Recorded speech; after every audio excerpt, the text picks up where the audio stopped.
Rota Notícias está de volta na telinha do canal 5.1. Lembrando a você, telespectador que nos acompanha, quer cobrir um evento, quer que seu evento tenha essa cobertura aqui da Rema TV, ou então está com um problema aí no seu bairro, encaminhe sugestões de pauta para jornalismo@rematv.gmail.com. Agradecer a audiência daqueles telespectadores, por exemplo, que nos acompanham no canal da Rema TV no YouTube. YouTube da Rema TV é Rema TV. E agora aí na telinha do canal 5.1 nós vamos acompanhar uma reportagem produzida pela nossa diretora de jornalismo e a repórter Fransuíse Almeida. É que os policiais encontraram dentro de uma residência um crânio humano. E a polícia trabalha com uma linha de investigação de que possivelmente esse crânio tenha sido utilizado em rituais religiosos, possivelmente de matrizes africanas. Veja aí. Na sacola, um crânio humano. No chão, o desenho de uma estrela, um balde contendo farofa e uma galinha morta. Tudo isso foi encontrado por um rapaz em uma construção abandonada no bairro São Francisco, zona leste de Porto Velho. Segundo a polícia, o crânio encontrado aparenta ser de uma pessoa idosa. A suspeita é de que pode ter sido utilizado em um ritual religioso. As investigações sugerem ainda que o crânio humano tenha sido furtado de algum cemitério da cidade. O crânio foi removido e enviado para exames no Instituto Médico Legal. A Polícia Civil segue investigando o caso. Obrigado, Fransuíse Almeida, pelas informações. E aqui no estúdio da Rema TV, eu tenho o prazer enorme de receber o advogado Samuel Costa. E nós vamos repercutir esse assunto agora aqui no Rota Notícia. Lembrando a você, telespectador, que caso queira participar, interagir conosco, encaminhar seus comentários, pode utilizar o número 99910-5151. Esse é o telefone de contato para você encaminhar seus comentários. Boa tarde, Samuel. Seja muito bem-vindo à programação aqui da Rema TV, uma figura ilustre aqui na nossa programação, sempre presente no News 5.1. Ô Samuel, nós vimos aí nessa reportagem produzida pela Fransuíse Almeida que possivelmente esse crânio, a polícia trabalha com essa hipótese, tenha sido roubado, furtado de um cemitério. Vamos conversar sobre os aspectos jurídicos que envolvem essa circunstância. Nesse primeiro caso, existe alguma pena que pode ser imputada pelo infrator? Marcos Salles, para mim é um prazer imenso estar sendo entrevistado por ti, né? Toda a matéria com bastante ênfase da Fransuíse Almeida, de toda a equipe da Rema. É importante frisar que toda a população brasileira, ela reprova a desumanização da pessoa humana. Ou seja, mesmo após morte, o Brasil é signatário de tratados internacionais e a Constituição estabelece um princípio basilar, que é o princípio da dignidade da pessoa humana. Quando você vilipendia um cadáver, você está atentando contra a dignidade da pessoa humana, porque você mexe com a memória das pessoas, os parentes colaterais, os familiares, as pessoas, depois de identificar, se porventura vier a ocorrer isso, vai causar um alvoroço. E eu acho que passou do momento da população brasileira começar a discutir essas temáticas e não romantizar esse tipo de prática, ou seja, aceitar como fato consumado. Infelizmente, à luz do Código Penal, no bojo do artigo 212, a modulação da pena ali, no caso, vai de 1 a 3 anos. Então, assim, infelizmente, mesmo se for descoberto e foi essa pessoa que vilipendiou o cadáver, a pena que ela vai receber é no máximo de 3 anos. E o Instituto Processual Penal estabelece a NPP, que é o Acordo de Não Persecução Penal. Então, assim, em outras falas, a pessoa descoberta que fez esse tipo de barbárie vai, no máximo, pagar uma cesta básica ou um serviço à comunidade. Que se trata-se de um instituto despenalizador. Então, a pena é muito branda, se porventura vier a ocorrer o desfecho de saber. E aí há um conflito entre dogmas de fé, entre religião, antropológico, sociológico, até qual limite é permitido o culto, né, religioso. No primeiro momento, a concepção que se dá é de que isso foi um ritual, né, de uma religião de matriz africana. O Brasil é um estado laico E certamente, se for feito o desdobramento e identificar esse indivíduo, certamente ele vai avocar para si o Instituto da Liberdade Religiosa e vai ter um conflito aparente entre normas. E aí cabe ainda, se for levar a fundo, até uma análise minuciosa pelo Supremo Tribunal Federal em sede de repercussão geral, no caso, recurso extraordinário. Isso que eu ia acabar perguntando agora, porque o sujeito ele pode argumentar que o Estado é laico, que ele exerce o livre-arbítrio e tem a questão da liberdade religiosa de acordo com preconiza a nossa própria Constituição Federal. Isso pode acabar levando, de repente, a uma possível absolvição do sujeito? Ele pode argumentar isso em juízo, por exemplo? Certamente. Agora, tipo assim, de forma pragmática, certamente a pessoa vai aceitar, vai fazer o aceite do acordo de não persecução penal dado pelo Ministério Público. Ou seja, qualquer pessoa que comete um crime que a pena é abaixo de 4 anos pode utilizar-se desse benefício. Então, eu acho que antes de discutir essa temática e se expor e tal na relação processual, o prejuízo maior é quanto aos conjuntos éticos impostos pela própria sociedade. Eu acho que o prejuízo maior é da pessoa se expor publicamente do que a pena em si. Agora, se for querer discutir o mérito dessa situação, há uma omissão aí legislativa, que na língua portuguesa, você é um grande jornalista, sabe, que chama-se de ubiquidade, né? Vai ser analisado de acordo com o ponto de vista, né? Religião, culto, liberdade religiosa versus direito fundamental, direitos humanos. E aí, cabe aí, em sede de repercussão geral, o Supremo Tribunal Federal garantir, né? Porque há um conflito, as duas normas, se for comprovado mesmo, de fato, que foi um atentado, né, contra a honra, a dignidade da pessoa humana, ou se trata-se simplesmente de uma liturgia de um culto, né, a determinada entidade. E aí fica uma celeuma que cria, né, um espanto à sociedade brasileira, mas vale ressaltar que esse tipo de prática não ocorre só em Porto Velho.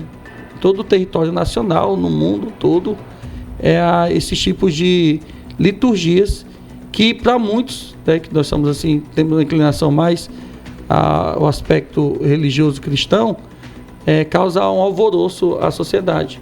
Mas quando vai se discutir minuciosamente, para o espanto, né, da grande maioria do povo brasileiro, a pena que vai resultar em 3 anos que vai ser convertido em pagamento de assistência, medidas, né, de assistência social, a exemplo serviço à comunidade ou pagamento de cesta básica. E, inclusive, esse episódio, ele assusta muito a nossa comunidade, justamente por essa questão antropológica, essa questão cultural que nós estamos acostumados, né? Nós viemos aí de uma cultura ocidentalizada e quando nós nos deparamos com essa situação, acaba chocando mesmo ali a visão da própria sociedade.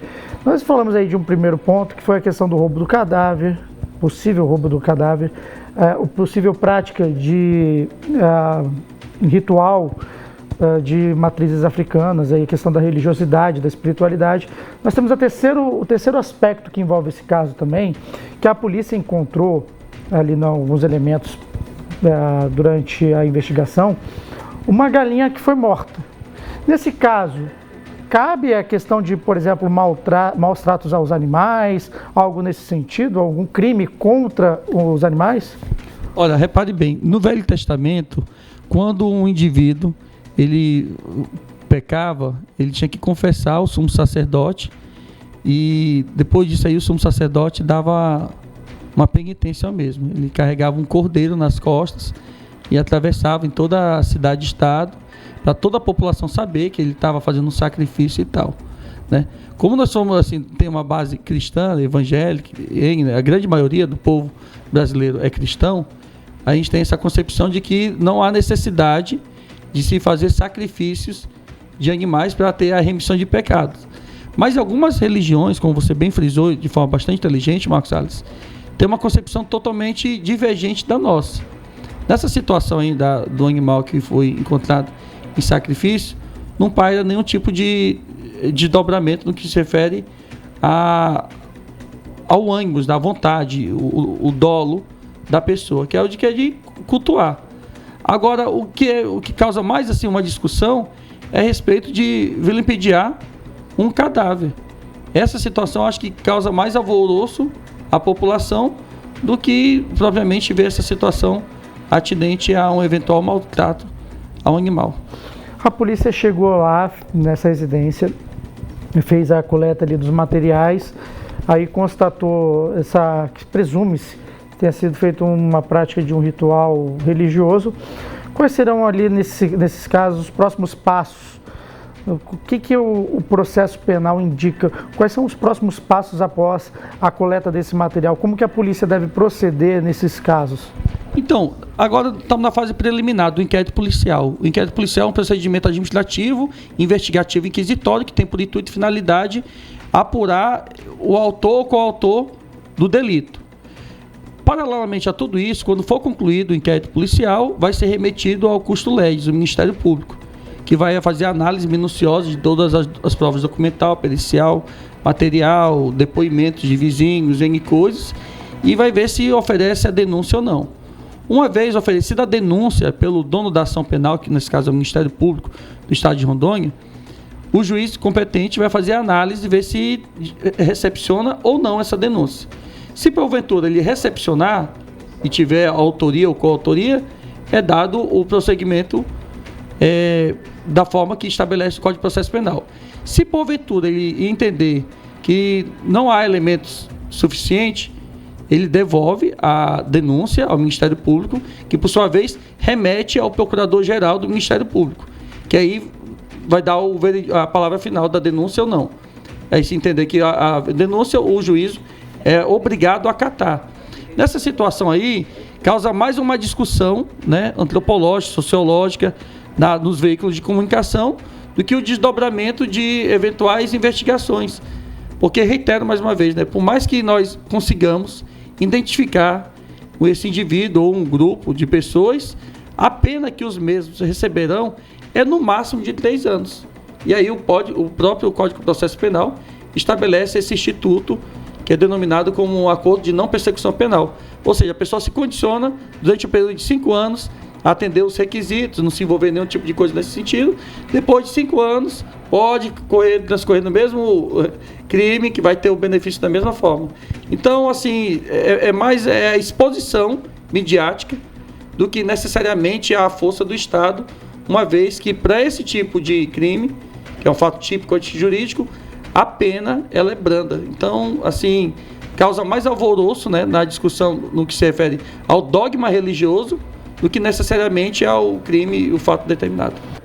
E aqui no estúdio eu recebo o advogado Samuel Costa. Nós estamos conversando sobre a questão do cadáver que foi encontrado, não um cadáver, foi na verdade um crânio humano encontrado dentro de uma residência. A polícia encontrou, chegou lá nessa residência e acabou se deparando com essa situação e trabalha com uma linha de investigação de que presume-se que foi utilizado para um ritual religioso, possivelmente de uma religião de matriz africana.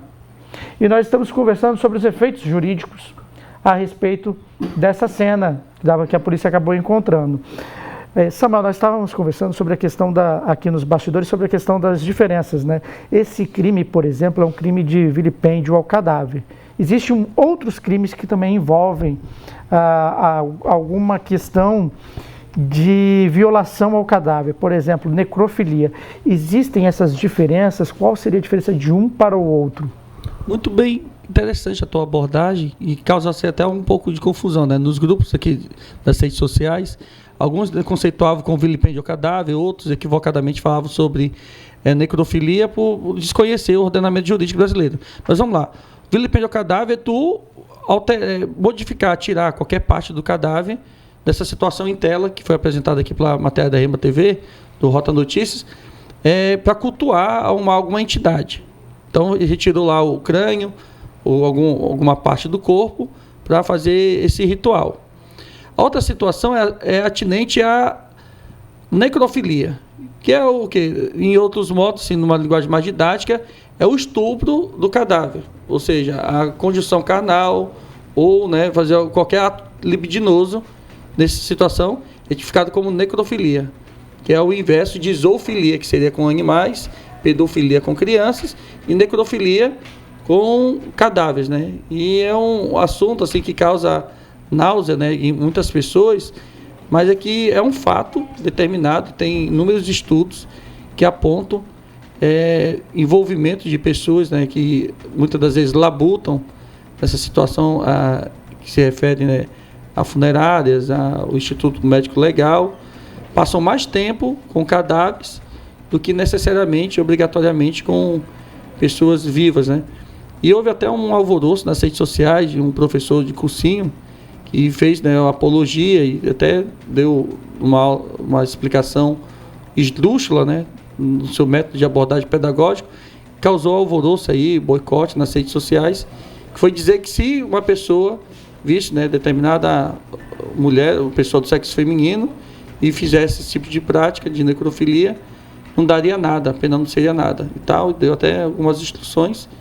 A gente espera que a sociedade como um todo possa tripudiar, repudiar esses tipos de prática, e a psicologia também é outra abordagem temática, diz, né, que é problema relacionado a doenças psicossomáticas, né, ao psique, são pessoas que têm distúrbios de personalidade e que têm prazer em atender a sua lascívia, em fazer esse tipo de relação. E esse crime de necrofilia, ele costuma ser mais pesado, a pena imputada ao praticante, em relação ao que praticou o vilipêndio ao cadáver? Sim, com certeza. É a pena um pouquinho mais branda do que de vilipêndio ao cadáver. Agora, tipo assim, por mais que seja uma coisa bárbara, você não vai ver uma pessoa que comete necrofilia pegar 8, 10 anos de cadeia no regime fechado. Eu acho que se faz necessário discutir, até mesmo pelo fato de que o nosso Código Penal já tem mais de 80 anos. E aí houve uma mutação antropológica, né, da sociedade.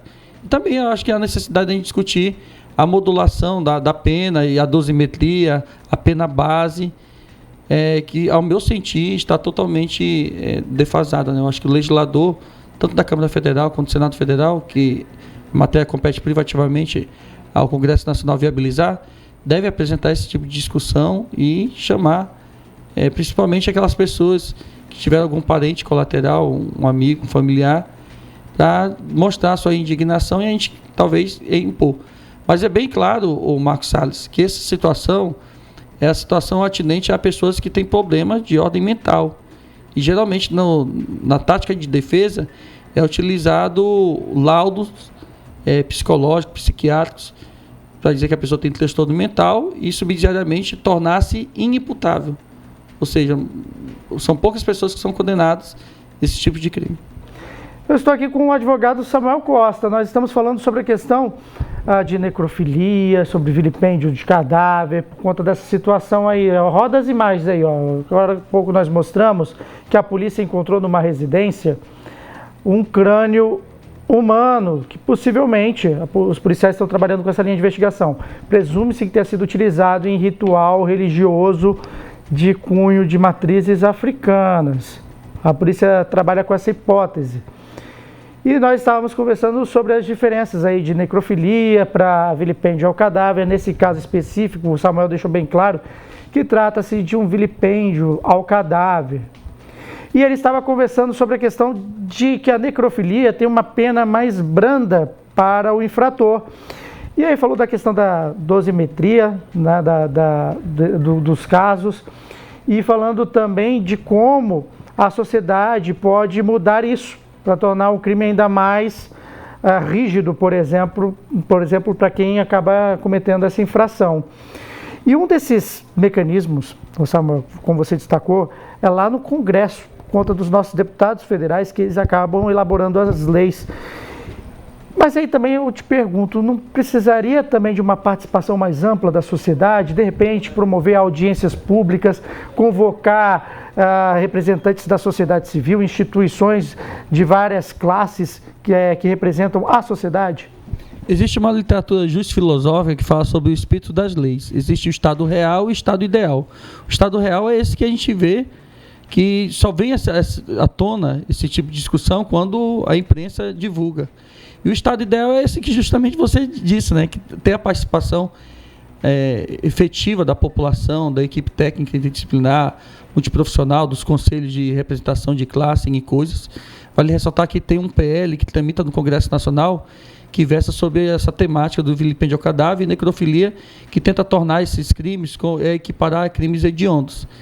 Agora, depende de boa vontade política, né, para tentar viabilizar isso na Câmara, das comissões temáticas, consequentemente, discutir muito amplamente com toda a sociedade, inclusive até mesmo com essas religiões de matrizes africanas que fazem esse tipo de culto, e subsidiariamente discutir na Casa Iniciadora, da Casa Revisora, ou seja, na Câmara dos Deputados, no Senado Federal, votar em primeira e segunda votação e alterar conforme estabelece o nosso ordenamento jurídico brasileiro. O que não dá de aceitar como fato consumado é que tanto o crime de necrofilia quanto de vilipêndio ao cadáver, a pena máxima vai ser de 3 anos e que, consequentemente, é avocado o tempo todo essa paixão, né, digamos assim, na situação em tela da necrofilia, de pessoas que têm prazer em ver o cadáver desfalecido, em ter que beijar e ter essa situação de erotização.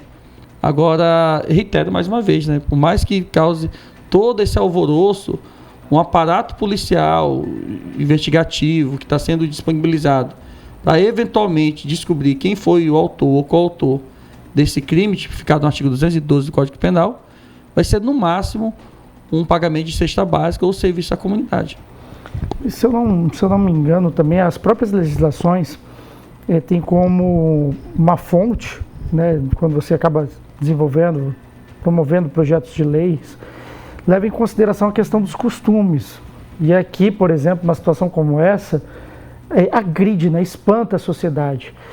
Nesse caso, então, não precisaria da sociedade provocar o legislador? Ele poderia fazer isso de própria iniciativa? Olha, existe a modalidade de lei, né, de autoria popular, que eu acho que para mobilizar uma grande quantidade será necessário.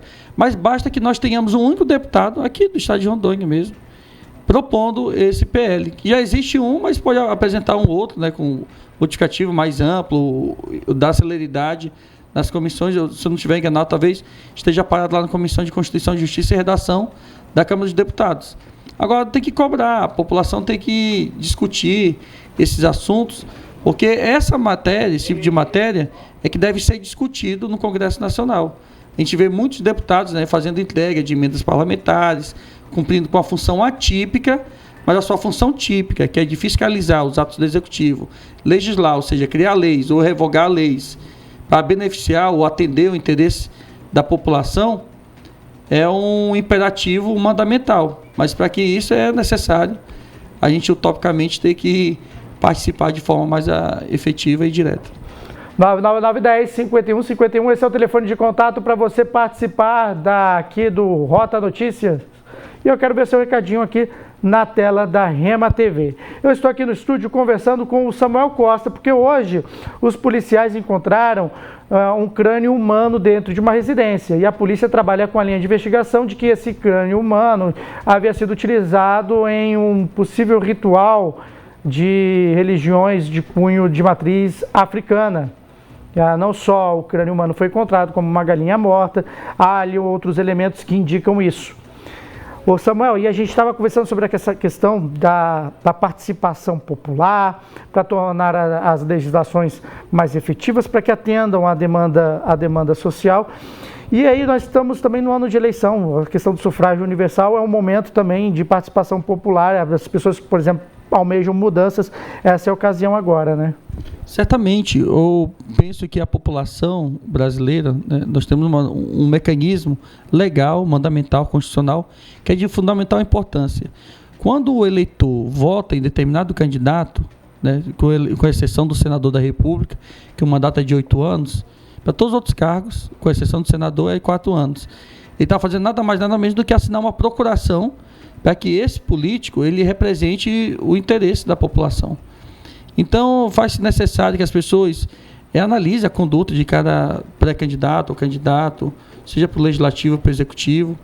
Tem muitos políticos que são muito bem intencionados, que têm boa vontade em fazer, mas falta conhecimento e formação técnica. E tem uns que têm muita formação técnica e não têm boa vontade de fazer. Eu acho que tem que associar as duas coisas, boa vontade, conhecimento técnico.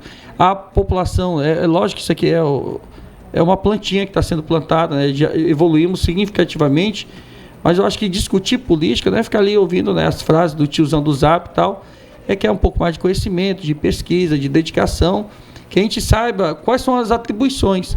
Eu acho que no dia que a sociedade brasileira começar a compreender qual é a função do vereador, do deputado estadual, deputado federal, senador, prefeito, governador e presidente da República, do poder executivo, do legislativo, do judiciário, a gente vai começar a ir caminhar na direção certa. Mas isso aí são coisas, né, que a gente tenta implementar, Marcos Salles. Você é um jornalista premiado, reconhecido regionalmente, com muitas matérias nacionais, sabe da importância que é de levar a informação. A internet, quando bem utilizada, ela tornou-se a maior enciclopédia da história da humanidade. Quando bem utilizada, nós podemos encontrar fontes confiáveis, saber fazer uma determinada abordagem, antagonizar, questionar. E o mundo, ele só é belo quando se tem o confronto de ideias, né? O antagonismo, a pluralidade de ideias. Agora, não adianta a gente criticar simplesmente por criticar. A gente tem que criticar de forma pragmática, né? Factual, uma abordagem, né, mais técnica, e saber exigir que os nossos representantes legais, escolhidos pelo povo, através do voto, que é uno, secreto, indivisível, universal, possa atender o chamamento da população. E essa situação aqui, que foi apresentada hoje no Rota Notícia, ela representa uma repulsa da sociedade. Agora, não adianta a indignação ser seletiva. Essa indignação ela tem que ser diária. E entender que a classe política, ela nada mais é do que um servidor público, ou seja, está para servir o povo. E, ao longo dos tempos, a gente, com uma concepção totalmente deturpada, acham que o político, né, é o rei do absolutismo, quando, na verdade, ele é submetido através do voto e que a população, né, tente, antes de mudar, né, a classe política, mudar em si a sua concepção, porque, na grande maioria, a classe política ela representa o fiel retrato da sociedade. É isso mesmo, Samuel, e inclusive bem destacado, bem pertinente isso que você falou, porque a nossa democracia ela ainda é um bebê. Por que eu falo isso? A primeira experiência democrática que nós tivemos de fato aconteceu no período de 1945 até 1964, foi quando houve o governo militar. E aí teve uns anos de chumbo do governo militar e depois teve a redemocratização em 1985 e de fato ali nós escolhemos a primeira eleição direta, ou seja, com a representante popular mesmo, voto direto do povo, em 1989. Então, de lá para cá, 1989 até 2024, dá mais ou menos uns 25 anos. A minha idade, 34 anos. Samuel, rapidinho, eu gostaria de que você fizesse suas considerações finais e já agradecer a sua participação aqui conosco, aqui no Rota Notícias, e sempre trazendo as informações de cunho jurídico e também legislativo aqui para os nossos telespectadores. Eu gostaria muito de agradecer a sua presença. Marcos Salles, eu que agradeço, é motivo de alegria e satisfação pessoal estar entrevistado por ti. Quero aqui registrar publicamente, já falei isso aqui nos bastidores, nunca falei para ti pessoalmente, mas te conheço sim, há mais de 10 anos, sou seu fã, né, da boca para fora, e eu tenho absoluta certeza que a tua chegada aqui na Rema TV abrilhanta ainda mais o jornalismo, verdade, com uma abordagem didática, e que Deus te dê muito sucesso, a toda a equipe da Rema TV, do Rota Notícia, que você continue sendo esse fenômeno aí do jornal escrito, televisionado, falado e trazendo muita alegria ao povo rondoniense. Um abraço, um beijo no coração e muito obrigado pela participação. Obrigado, Samuel, mais uma vez pela sua participação. Te desejo um bom programa logo mais no News 5.1.